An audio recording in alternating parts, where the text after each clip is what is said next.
कुंभ मेला हजारों साल पुरानी आस्था का महासंगम।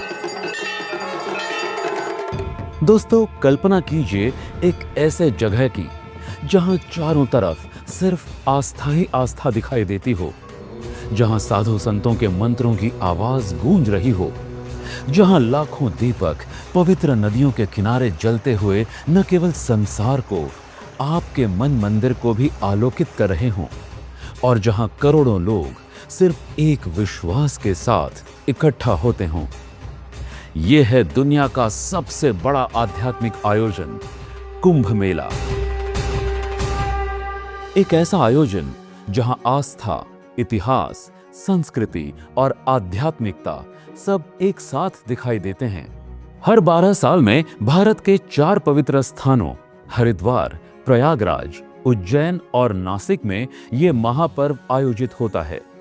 जब कुंभ लगता है तो यहां आने वालों की संख्या करोड़ों में होती है। इतनी बड़ी संख्या कि इसे दुनिया का सबसे बड़ा शांतिपूर्ण मानव समागम माना जाता है। लेकिन सवाल यह है कि आखिर कुंभ शब्द का अर्थ क्या है? संस्कृत में कुंभ का अर्थ होता है एक घड़ा, एक कलश। भारतीय परंपरा में कलश को जीवन, समृद्धि और ऊर्जा का प्रतीक माना जाता है।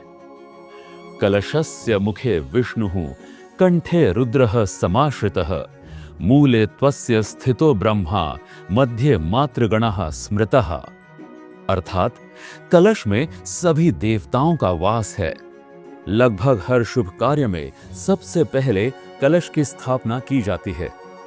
वेदों में भी कुंभ शब्द का उल्लेख मिलता है। ऋग्वेद के 10वें मंडल के 89वें सूक्त के 7वें मंत्र में कुंभ शब्द मिलता है, जो कि इंद्र के बारे में है। इसमें इंद्र को शत्रु नाशक और जल प्रदान करने वाला बताया गया है। और अथर्ववेद में पूर्ण कुंभ का वर्णन मिलता है, जो समृद्धि और पूर्णता का प्रतीक माना गया है।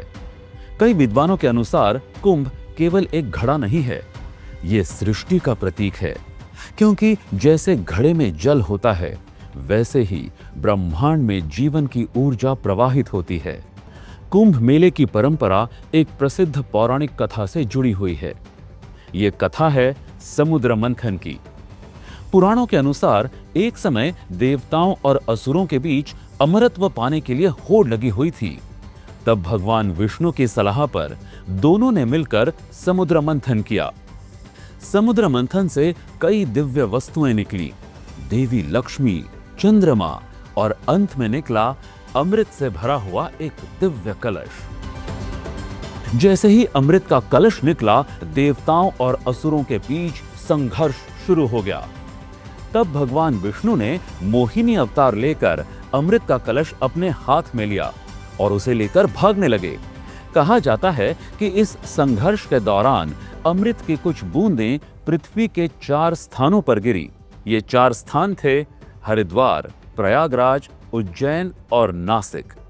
और आज इन्हीं स्थानों पर कुंभ मेले का आयोजन होता है।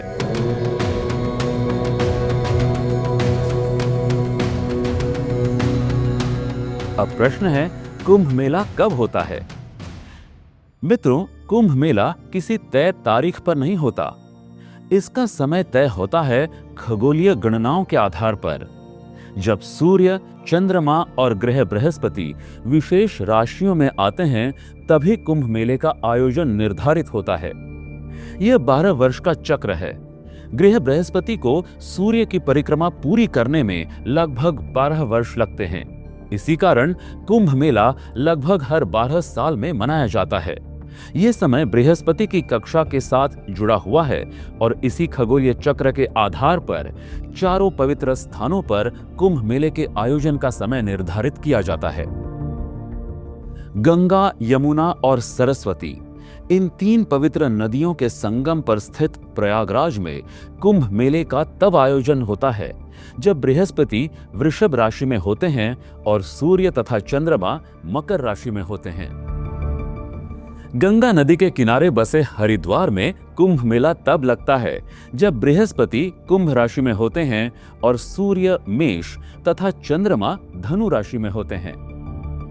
गोदावरी नदी के तट पर स्थित नासिक में यह पर्व तब मनाया जाता है जब बृहस्पति सिंह राशि में होते हैं और सूर्य तथा चंद्रमा कर्क राशि में होते हैं। यही कारण है कि यहाँ लगने वाले कुंभ को कुंभ नहीं बल्कि सिंहस्थ कहते हैं।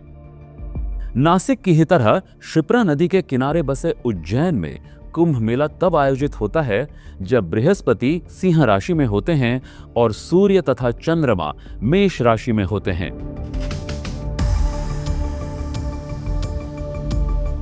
यानी कुंभ मेला सिर्फ आस्था ही नहीं बल्कि प्राचीन भारतीय खगोल विज्ञान से भी जुड़ा हुआ है। ये कुंभ मेले के भी कई प्रकार होते हैं। पहला पूर्ण कुंभ जो हर 12 साल में होता है।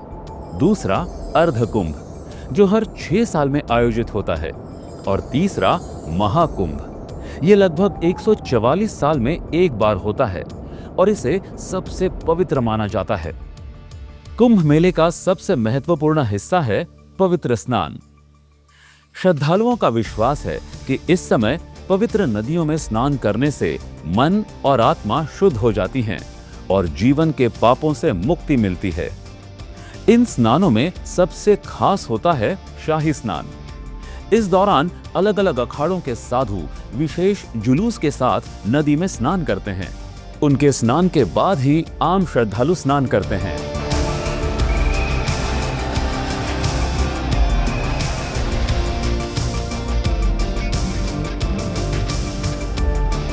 आने वाले वीडियोस में हम आपको अखाड़ों और उनके इतिहास के बारे में बताएंगे।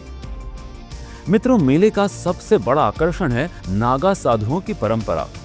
ये साधु अपने शरीर पर भस्म लगाते हैं और कठिन तपस्या करते हैं।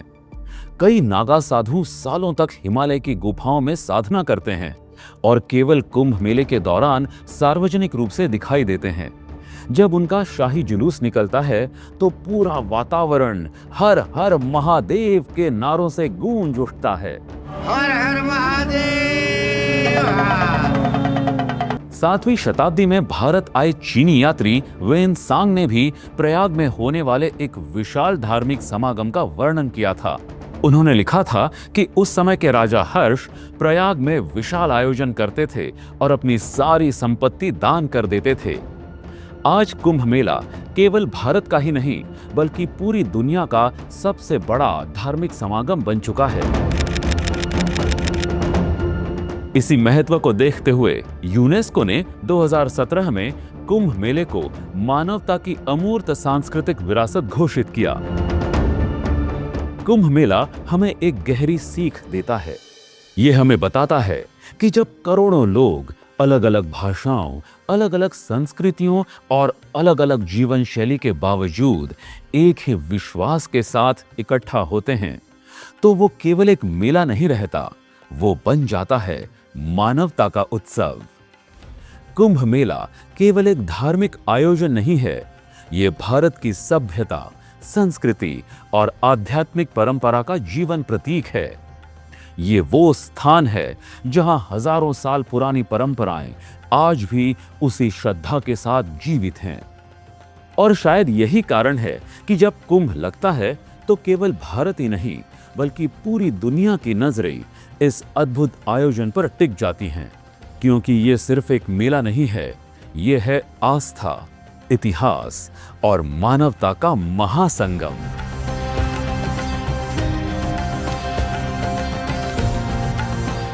इसी तरह धर्म और आस्था से जुड़ी रोचक कहानियां देखने के लिए चैनल सब्सक्राइब करें, वीडियो लाइक और शेयर करें और अपडेट्स के लिए बेल आइकन दबाएं।